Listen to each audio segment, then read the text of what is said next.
Have you ever wondered how multiple scientific discoveries and inventions have been made and recorded at the same time from different parts of the world? Consider Newton and Leibniz. Both of them invented the calculus at the same time. Alexander Graham Bell and Elisha Gray both filed patents for the telephone at the same time. Sunspots were discovered by 4 distinct scientists from 4 distinct countries at the same time. Of 5 people coming up with a steamboat, 2 people distinctly coming up with photography, of 5 people discovering the telegraph, and 9 people coming up with a telescope.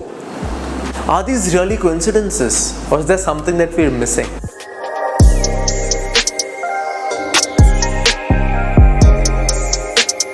Hello everybody, I'm Siddhant Chauhan and welcome back to Untagged, where I seek to demystify certain thought processes and belief systems we might have garnered over the years through the purview of facts, science and evidence. So let's dive right in. Now, are all of these just coincidences, or are we looking at something else here? Is there something more to this? Is there this unseen tether that's connecting everybody's minds, all of the thoughts that we've ever had or will have or are getting as downloads from the cosmos? A 1922 study by Ogburn and Thomas shows that 148 different discoveries have been made at the same time. How do you explain something like this? Through the purview of science, rationality, logic, skepticism. How do we do it? So let's back up for a second and consider a study from Japan, which has just celebrated a 50-year anniversary, which is about sweet potatoes and monkeys. So sandy sweet potatoes were given to monkeys, and the monkeys were confused that what do we do with these? And a volunteer stands up, cleans the sweet potato in the ocean and hands it to the monkey. So the monkey realizes that it's edible and he eats it. And strangely, all the other monkeys who were part of the experiment in different parts of the island started to wash their own sweet potatoes and eat them without having interacted with any other monkey.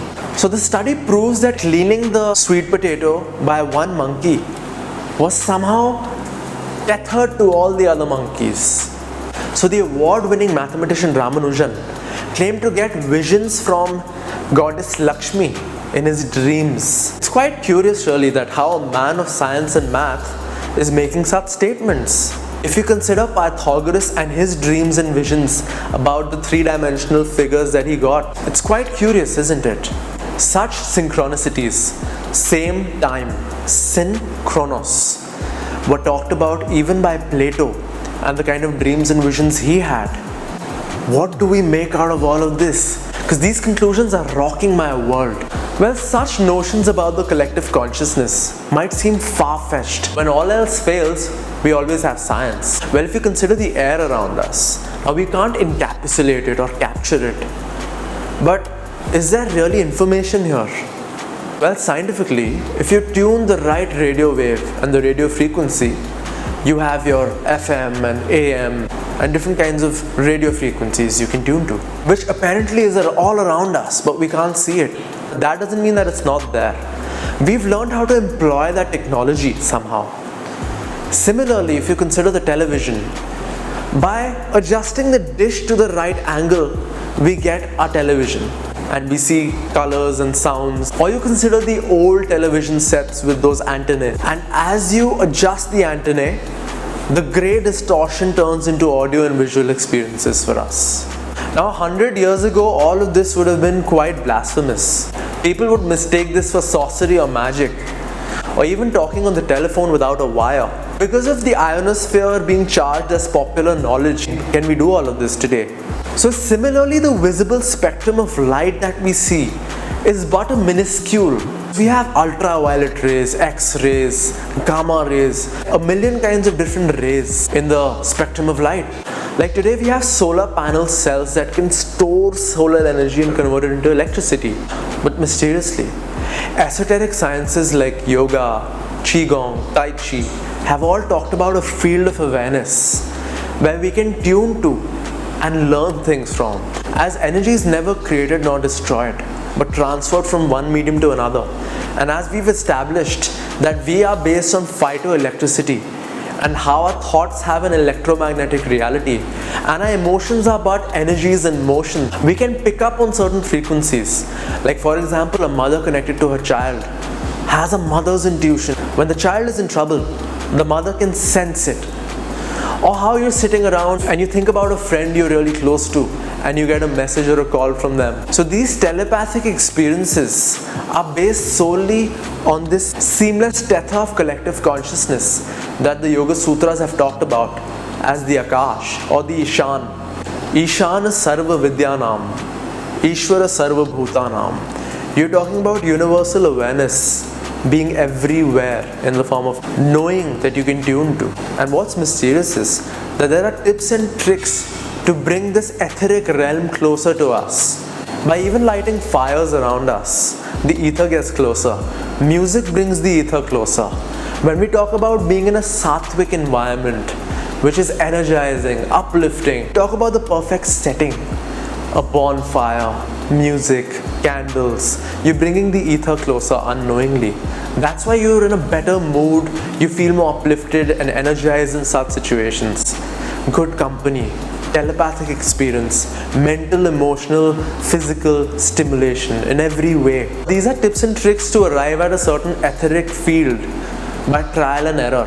But there are age-old practices in the Yoga Sutras that if you want to bring the ether close, you can use turmeric. Turmeric in most South Indian cultures is applied on the face. It's eaten. It's used in ceremonies because there are properties of such things in nature that make us a conduit for this universal field of energy, if you will. Western concepts have arisen and have birthed the word Akashic records as a field of awareness of all of human thoughts from our predecessors or us. As thoughts are emanating from energy and the energy is being transferred from a medium to another, the wisdom isn't lost, but it echoes and it's recorded in this field which you can tap into.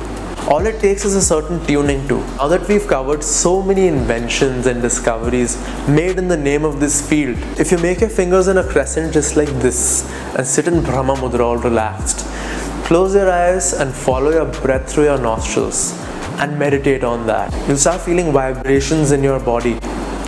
And as you culture that, you bring the ether closer to you. There are lots of ways to do this. If you do some sort of spiritual practices like yoga or tai chi or qigong, as you get deeper into your practices, as a byproduct you can tap into such fields of awareness. Or if you're a musician and you're completely involved with the creative process, you get the benefits of the field. So friends, I hope that I gave you something new to think about today. Do like the video, share it with your friends, and definitely comment in the comment section below. See you next time. Cheers.